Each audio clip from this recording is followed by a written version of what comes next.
Bonjour à tous, bien heureux de vous retrouver, même si ça fait un mois que je ne vous ai pas vu. Forcément, je suis parti à Budapest, je fais mes études à Lyon, donc j'ai un peu moins de temps, mais chose promise, chose due, on va tester ensemble ce Meigu M1. Comme je l'ai eu pendant un mois, je vais tout de suite vous dire ses qualités et aussi ses défauts. C'est parti, jingle!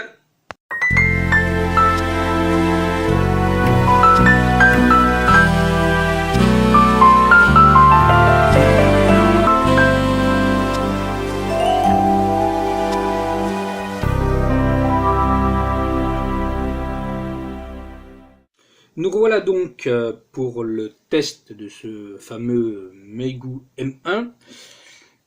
Alors oui, comme je l'ai eu pendant un mois, ça va me permettre d'avoir bien fait le tour de ce téléphone qui m'a, je vous le dis honnêtement, très agréablement surpris. Bien sûr, je vais trouver des défauts forcément, sinon c'est pas un test. Donc, on va recommencer par les caractéristiques générales.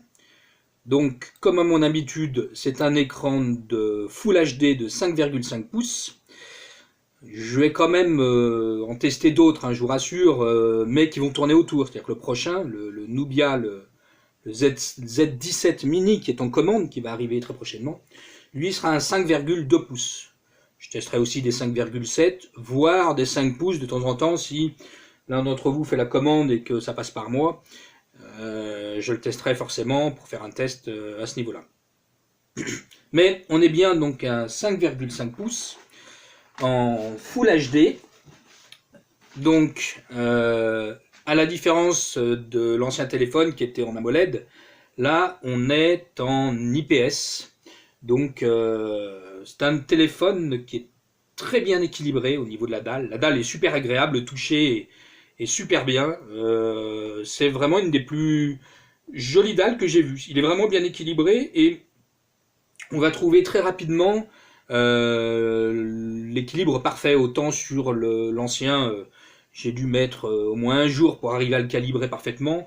Là, en grosso modo, vous le mettez en réglage un peu dynamique et finalement c'est ce qui lui convient le mieux. Donc voilà, il n'y a pas besoin de passer 2 jours à équilibrer la couleur de votre portable pour que le blanc soit un beau blanc, etc. Donc je continue sur les caractéristiques techniques. Il est au niveau des processeurs, il est cadencé par un Helio P20, un octa-core, hein, donc chez Mediatek, l'Helio P20. Cet Helio P20, moi je trouve qu'il a rapidement ses limites. Sur ce téléphone-là, bon, moi je les maltraite un peu les téléphones, hein, donc je leur fais souvent 10 pages, 10 applis qui tournent en même temps. Voilà, chez moi ça carbure les téléphones. Il m'est arrivé, c'est pas méchant, mais il est arrivé plusieurs fois qu'il fasse un freeze, c'est-à-dire que il gèle. Je suis obligé de le redémarrer parce que il sait plus où il habite. Et ça, c'est pas tant au téléphone que je le dois, c'est vraiment au niveau du processeur. Je pense que le P20, il a vite ses limites. J'aurais préféré le P25 et son grand frère qui est 30% plus rapide et qui arrive à mieux gérer ça. Mais c'est pas catastrophique, voilà, mais c'est important que vous le sachiez. Derrière, on a le Mali T880. Le T880, lui, c'est le GPU, le 880. Lui, il tourne pas trop mal. C'est plus le CPU, je pense, qui a ses limites. Le Helio P20, pour moi, il est un peu dépassé aujourd'hui. Voilà, ça, c'est mon humble avis. Hein. Donc ça, c'est chez Mediatek. Il est sous l'Android 7, donc on est vraiment sur la dernière version. De toute manière, dès que vous l'avez, vous faites tout de suite une mise à jour. Donc ça, c'est bien. C'est un téléphone qui est mis à jour assez régulièrement, donc pas de problème pour bénéficier de la dernière version. Il tourne bien sur 6 Go de RAM, donc c'est pas n'importe quoi, mais vous voyez, même 6 Go de RAM, si vous avez un CPU derrière qui n'est pas une bête de course, entre guillemets, ça, quand même, c'est limite, c'est important de savoir. La RAM, pourtant, ça permet de faire tourner et de stocker en même temps pas mal d'applis qui bouffent du pros, quoi. On a 64 Go de ROM, bon ça c'est un classique, mais qui est extensible avec une carte micro SD. Ça c'est important, c'est-à-dire que si vous avez déjà votre carte micro SD, vos photos, vos MP3, etc., hop, vous la basculez sur ce téléphone. On a deux caméras, donc même trois on va dire. Donc on a la caméra frontale qui était une 8 milliampères, 1000 mégapixels pardon, je confonds les ampères et les pixels, ça devient grave, ça fatigue. Et deux caméras derrière, donc qui sont une 13 plus 8 de ces Sony. On verra par la suite au niveau des photos que ben, c'est pas mal du tout ce qu'ils ont réussi à faire, mais en principe quand vous avez du Sony, c'est mieux d'avoir du Sony que du Samsung à l'heure d'aujourd'hui. Donc on est bien sur de la Sony de l'IMX 214. C'est pas les plus perfectionnés à ce jour c'est les IMX 256, mais on verra que ça fait quand même de la très jolie photo. Son gros point fort à ce téléphone, que j'avais appelé le voyageur et c'est pas pour rien, c'est sa bande énorme de réseau 4G. En règle générale, chez les Chinois, souvent vous avez des 4G, vous avez genre 3 bornes, quoi. La B1, la B3, la B7, la B20 si vous avez de la chance. Là, pour vous donner une idée, vous avez la B1, la B2, la B3, la B4, la B5, la B7, la B8, la B12, la B17, la B19, la B20, la B38, la B39, la B40, la B41. Plus complet que ça, tu meurs. Hein, donc, alors vous allez dire quel est l'intérêt? Alors il y a deux intérêts. D'abord, il y en a beaucoup qui cherchent la B8, qui est actuellement la bande des 700 MHz. C'est la nouvelle bande qui est utilisée par principalement par Free. Bon, c'est pas la plus recherchée, mais pour certains sur Paris, par exemple, ou autres qui ont sur Free, ça ils sont contents de l'avoir. Pour le reste, c'est pas la plus importante, je vous le dis honnêtement. Hein. Mais sachez qu'elle y est. Et puis la B38, 39, 40, 41. Si vous voyagez, ça peut être pas mal, parce que vous allez au Canada, aux États-Unis, bah vous passerez. Alors que sur les autres, ça va être beaucoup plus difficile. Là, j'étais à Budapest, comme vous verrez sur les photos, bah, je peux vous dire qu'en accroche réseau, finger in the nose, quoi. C'est vraiment aucun souci, vous accrochez de tous les côtés. Ça, c'est assez génial. Donc lui, c'est vraiment le voyageur. Si vous êtes un habitué vous faites des voyages fréquents, celui-ci, vous n'avez aucune question à vous poser, je suis compatible, pas compatible, lui il est compatible de partout. Voilà, donc ça c'est son gros point fort. Autre gros point fort de l'animal, c'est sa batterie. Donc lui, il a une batterie de 4000 mAh. En principe, une batterie classique, c'est du 3000 mAh aujourd'hui. Hein, même si ça a tendance à monter, 3000, 3003, là vous êtes à 4000. Donc ça veut dire que c'est une batterie qui va vous tenir, voilà, qui va vous tenir toute la journée, hein, grosso modo. Ils annoncent qu'il y a une charge rapide. Honnêtement, je l'ai testé, et je l'ai même testé avec différents chargeurs, parce que bon, faut voir que les Chinois, des fois, c'est des malins. Ils vous envoient un téléphone charge rapide avec un chargeur, le chargeur qui est livré avec, il n'est pas charge rapide, quoi. Enfin, certains l'ont fait, c'est un peu mesquin pour certaines compagnies. Mais voilà, donc moi j'en ai des chargeurs charge rapide, j'en ai plein, je les ai testés sur ce téléphone. Je peux vous dire, ça marche pas. Donc, si on veut de la charge rapide, c'est-à-dire remplir 50% du téléphone en 30 minutes ou 1 heure, non. Là, faut vraiment, pour remplir le téléphone, il faut bien compter 2h30 hein, en charge normale. Il fait pas le rapide. Bon, d'un autre côté, il a 4000 mAh de batterie, donc vous tenez grosso modo une journée sans problème. Moi, j'ai pas besoin de le recharger pendant toute une journée, et pourtant, Dieu sait si je suis sur mon téléphone. Voilà. Au niveau du poids, alors il est un peu plus lourd, forcément que le dernier que j'avais testé, on est autour des 190 grammes. J'avoue, moi, préférer un téléphone qui est autour des 150 grammes dans la poche, c'est plus agréable. Bon, on s'y fait, il n'y a pas de souci, mais voilà, c'est un téléphone qui est un peu plus lourd, plus lourd. Au niveau de la dimension, il est dans les standards. Faut pas le comparer au dernier que j'ai testé qui faisait que 7 mm. Là, on est plutôt aux 9 mm. Les 9 mm, parlons, c'est au niveau de l'épaisseur, hein, à ce niveau-là. Voilà, lui. Mais ça, c'est un classique. J'allais dire, il est vraiment dans les classiques. À ce niveau-là, poids, largeur, les dimensions, je ne vais même pas en parler, c'est du 154 par 75, c'est vraiment un classique, quoi, hein, voilà. Qu'est-ce qu'on peut dire d'autre de spécifique? C'est un USB type C, ça je ne veux pas vous en parler, puisque tous les téléphones que je prends sont des USB type C. qui permet d'ailleurs de ne pas avoir un sens propre au niveau de la prise, et puis qui permet de transférer toutes vos données très rapidement. De toute manière, ça devient la norme, l'USB type C. Aujourd'hui, de moins en moins de portables font de l'USB type B, je crois, c'est ce nom-là, enfin l'ancien système. On a bien, donc à ce niveau-là, la prise casque ici,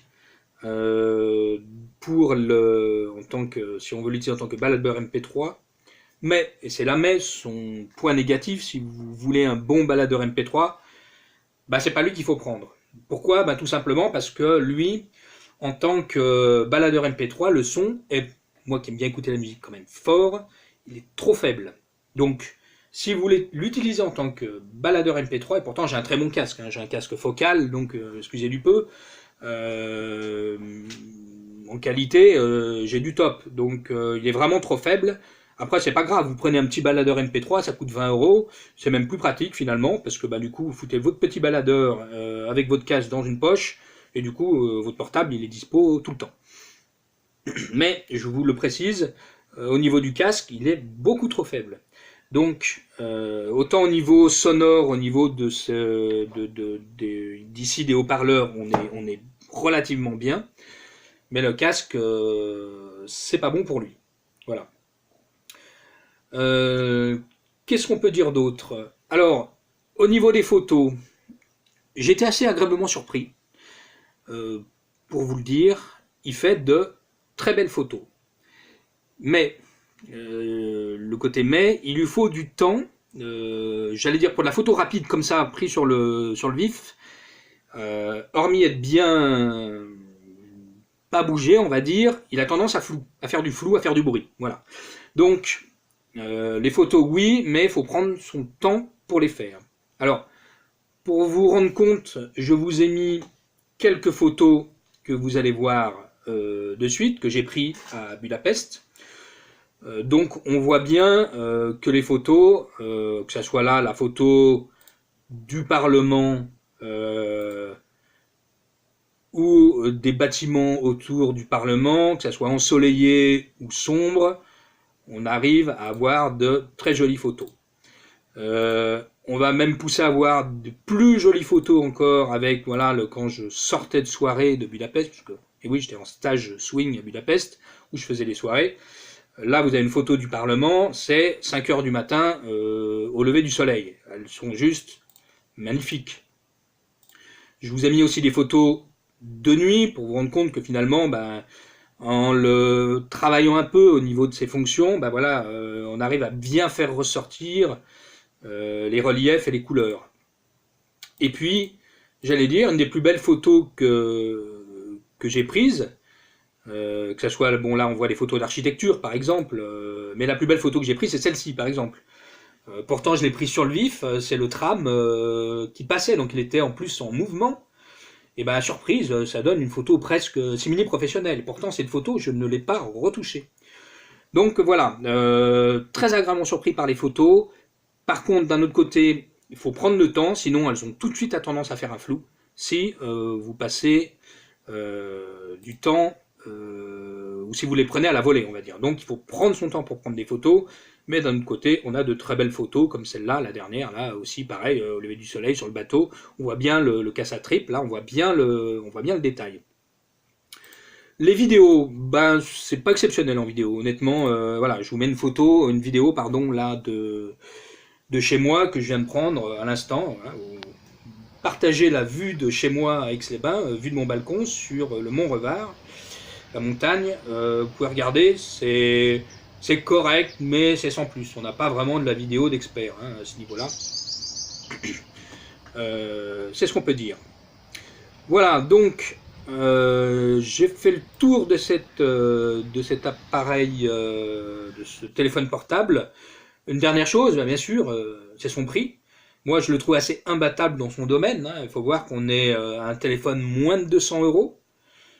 Ben, pour tout ce qu'il nous propose, hein, donc je vous le rappelle, les points positifs, hein, de belles photos, une grosse batterie, un écran super agréable, bien équilibré, pas besoin de 2 heures pour le paramétrer, super agréable au toucher, en Full HD, il est beau, il Et avec des beaux blancs, il est vraiment, je le trouve l'écran, mais c'est un des plus beaux que j'ai vu honnêtement, pour l'instant. Hein. On a 6 Go de RAM, donc pour faire tourner toutes les applis. Il est en full métal, donc c'est un bel appareil quand même. Le négatif, les moins, bon, la qualité sonore en prise casque, ça vous l'avez bien compris. Le poids, 188 grammes, je trouve ça aujourd'hui un petit peu trop lourd, mais bon, forcément je chipote, mais je suis là pour ça, puisque je fais des vidéos. Les vidéos, vous avez vu qu'elles sont moyennes. La fonction en baladeur MP3, le son est trop bas. Les photos en bokeh, vous savez, j'en parlais même pas, mais comme beaucoup, la plupart sont dégueulasses, donc c'est même pas la peine que j'en parle. Et surtout, ce qui me gêne un peu, moi, c'est le fameux Helio P20 de chez Mediatek, le processeur, qui, je trouve, a vite ses limites. Alors rien de bien méchant, moi je le fais tourner comme un avion, le portable, donc forcément avec moi, au bout d'un moment, il en peut plus. Je pense qu'avec vous, qui êtes peut-être moins exigeant que moi, eh bien, ça passera. Mais c'est quand même important que vous ayez ces infos-là. Voilà mes petits amis, on a fait le tour de ce Megu M1. Je vais le mettre en vente pour ceux que ça intéresse à 170 €. Et il a servi, mais vous avez bien compris, hein, il a servi un mois, hein, grosso modo.